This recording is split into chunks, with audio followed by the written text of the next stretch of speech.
My name is Sarah, and I'm the STEAM educator at the Greensboro Children's Museum. Today, we will be reading A Bad Case of Stripes by David Shannon. Afterwards, we'll do an activity to go along with the story. A Bad Case of Stripes by David Shannon. Camilla Cream loved lima beans, but she never ate them. All of her friends hated lima beans, and she wanted to fit in. Camilla was always worried about what other people thought of her.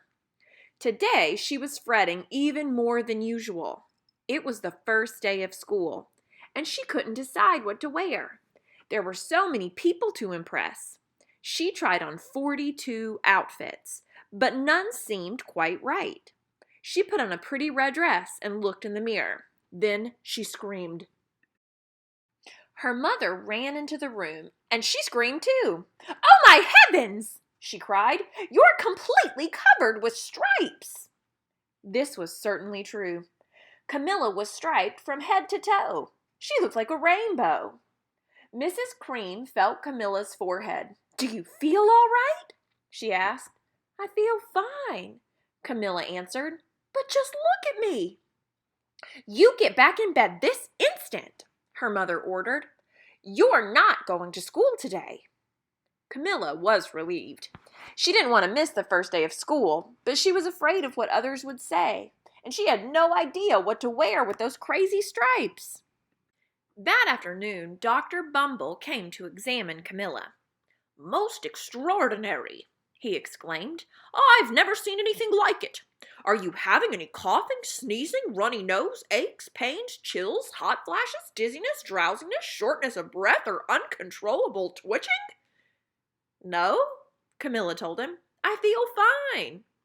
"Well then," Dr. Bumble said, turning to Mrs. Cream, "I don't see any reason why she shouldn't go to school tomorrow. Here's some ointment that should help clear up those stripes in a few days. If it doesn't, you know where to reach me." And off he went. The next day was a disaster.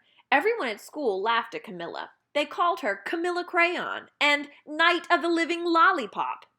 She tried her best to act as if everything was normal, but when the class said the Pledge of Allegiance, her stripes turned red, white, and blue, and she broke out in stars. The other kids thought this was great. One yelled out, "Let's see some purple polka dots!" Sure enough, Camilla turned all purple polka dotty. Someone else shouted, "Chalkerboard!" and a pattern of squares covered her skin. Soon everyone was calling out different shapes and colors, and poor Camilla was changing faster than you can change channels on a TV. That night, Mr. Harms, the school principal, called. "I'm sorry, Mrs. Cream," he said. "I'm going to have to ask you to keep Camilla home from school. She's just too much of a distraction, and I've been getting calls from the other parents. They're afraid those stripes might be contagious." Camilla was so embarrassed. She couldn't believe that 2 days ago everyone liked her. Now nobody wanted to be in the same room with her. Her father tried to make her feel better. "Is there anything I can get you, sweetheart?" he asked. "No, thank you," sighed Camilla. What she really wanted was a nice plate of lima beans, but she had been laughed at enough for one day. Well, yes, I see," Dr. Bumble mumbled when Mr. Cream phoned the next day. "I think I'd better bring in the specialist. We'll be right over." About an hour later, Dr. Bumble arrived with 4 people in long white coats. He introduced them to the Creams. "This is Dr. Grop, Dr. Sponge, Dr. Cricket, and Dr. Young." Then the specialist went to work on Camilla. They squeezed and jabbed, tapped and tested. It was very uncomfortable. "Well, it's not the mumps," concluded Dr. Grop. "Or the measles," said Dr. Sponge. "Definitely not the chicken pox," put in Dr. Cricket. "Or sunburn," said Dr. Young. "Try these," said the specialists. They each handed her a bottle filled with different colored pills. "Take one each night before bed," said Dr. Grop. Then they filed out the front door, followed by Dr. Bumble. That night, Camilla took her medicine.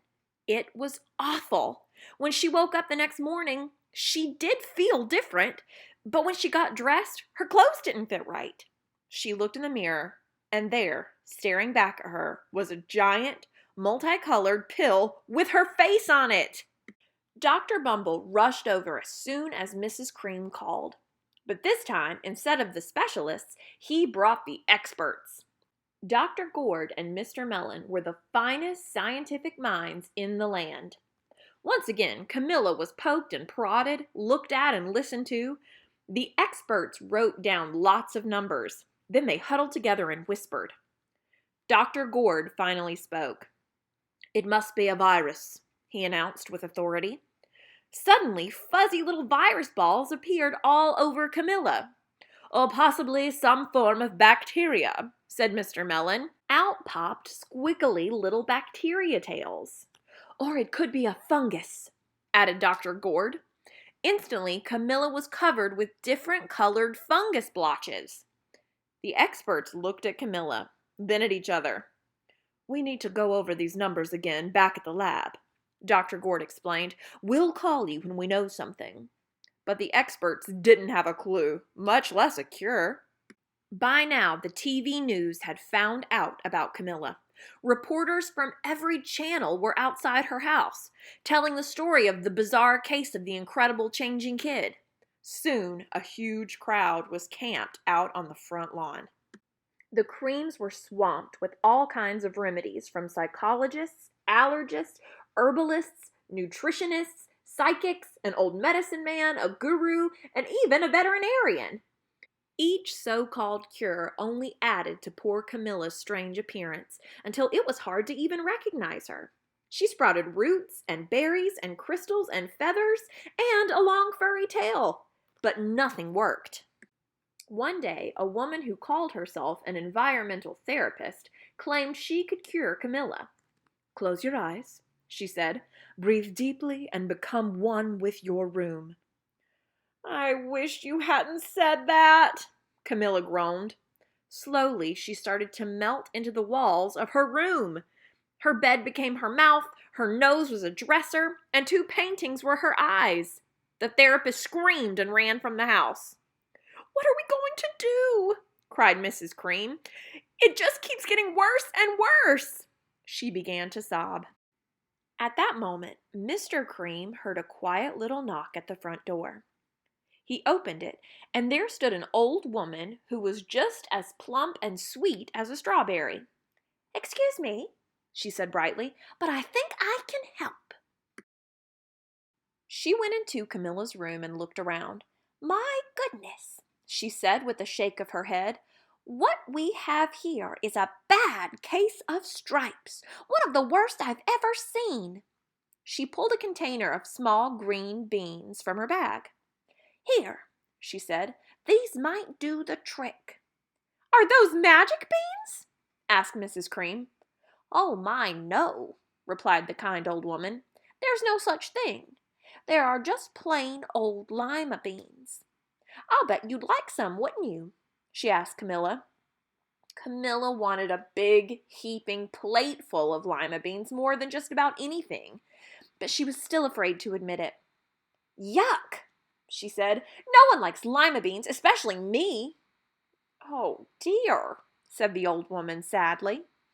"I guess I was wrong about you." She put the beans back in her bag and started towards the door. Camilla watched the old woman walk away. Those beans would taste so good. And being laughed at for eating them was nothing compared to what she'd been going through. She finally couldn't stand it.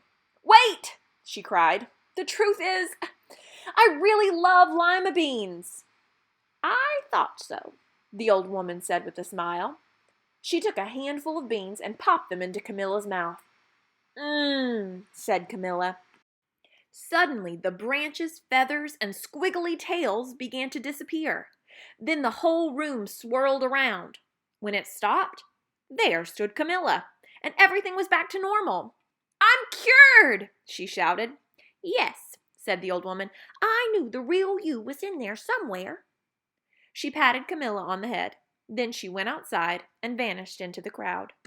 Afterward, Camilla wasn't quite the same. Some of the kids at school said she was weird. But she didn't care a bit. She ate all the lima beans she wanted, and she never had even a touch of stripes again. For today's activity, we will be making a 3D hand inspired by Camilla and her stripes. All you need to start this activity is a plain sheet of white paper and a pencil. You are going to begin by tracing your hand. Make sure your hand is flat down on your piece of paper. Also make sure you're going around each finger carefully. Once you have neatly traced your hand, you're going to grab a few different colored markers. I chose yellow, pink, and blue. Pick a color and then begin making stripes starting at the top of your paper. After you have made your first stripe, you're going to grab another color marker and make your second stripe underneath the first one. It's okay if it's not perfectly straight. Just try your hardest and that's all that matters. Continue making straight stripes until you get to the tallest finger on your hand. You'll start off with a straight line just like you have been doing. But what's going to change is when you hit the beginning of your finger, instead of going straight, you're going to make an upside down U shape over your finger. Continue on with this pattern, making a straight line until you get to your fingers. Then do a U shape in each finger you come across. This starts to give your hand the 3D effect.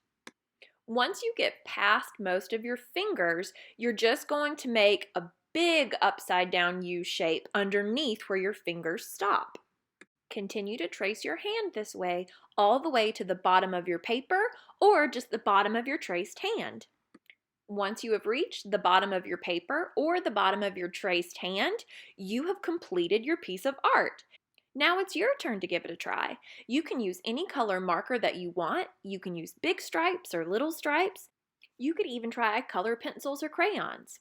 No matter what you do, we would love to see your artwork. Please share it to our Facebook or our Instagram. We'll see you next time.